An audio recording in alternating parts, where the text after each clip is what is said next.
નમસ્કાર દર્શક મિત્રો, આપ નિહાળી રહ્યા છો ઓલ ઇન્ડિયા વોઇસ।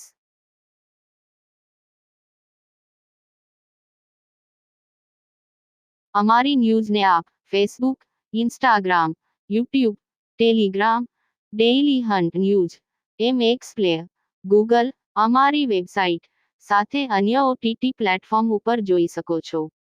અમારી ન્યૂઝને લાઇક, કોમેન્ટ, શેર, સબસ્ક્રાઇબ કરશો। મારો પરિચય, હું પોલીસ સબ ઇન્સ્પેક્ટર છું, પોલીસ સબ ઇન્સ્પેક્ટર આરજી રાहुल।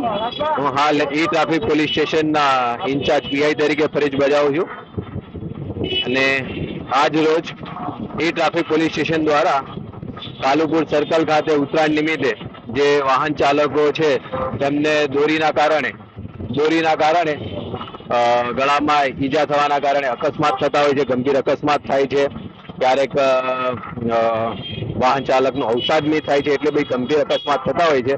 તો એને અટકાવવા માટે દોરીથી અમને જે વાહન ચલાવતી વખતે જે અકસ્માત થાય છે એને અટકાવવા માટે આજે અમે NGOની મદદથી અને પોલીસ દ્વારા ટુ વ્હીલર્સ વાહનોને સેફટી તાર લગાવવાની આજે અમે એક અભિયાન ચલાવ્યું છે અને વધારેમાં વધારે જેટલા વાહન ચાલકો મળે એમને અમે ઉત્તરાયણ આવશે ત્યાં સુધી અવારનવાર કાર્યક્રમો રાખીશું। આવું અભિયાન ચલાવી અને અમારી દરેક બીટમાં ચોકીમાં આવા કાર્યક્રમ અમે રાખીએ છીએ અને વધારેમાં વધારે ટુ વ્હીલર્સના આવા સેફટી તાર લાગે એવો પ્રયત્ન કરીએ છીએ।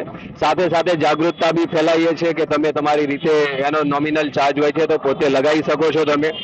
સાથે અમદાવાદ પોલીસ તરફથી બધાને અપીલ છે, ગેરકાયદેસર છે ચાઇનીઝ દોરી વાપરવી, તો કોઈ ચાઇનીઝ દોરી વાપરવી નહીં, સાદી દોરીથી પતંગ ચગાવો। સવાર સાંજ જ્યારે પક્ષીઓ પોતાના ઘોંસલામાંથી નીકળતા હોય છે, જતા હોય છે, આવતા હોય છે, તો એ સમય એવો છે કે સવારે વહેલી સવારે અને સાંજના સમયે પતંગ ન ચગાવવું, ચાઇનીઝ તુક્કલનો ઉપયોગ ન કરવો અને વાહનમાં પોતાના સેફટી તાર લગાવવા એ અમારી પોલીસની જાહેર જનતાને અપીલ છે।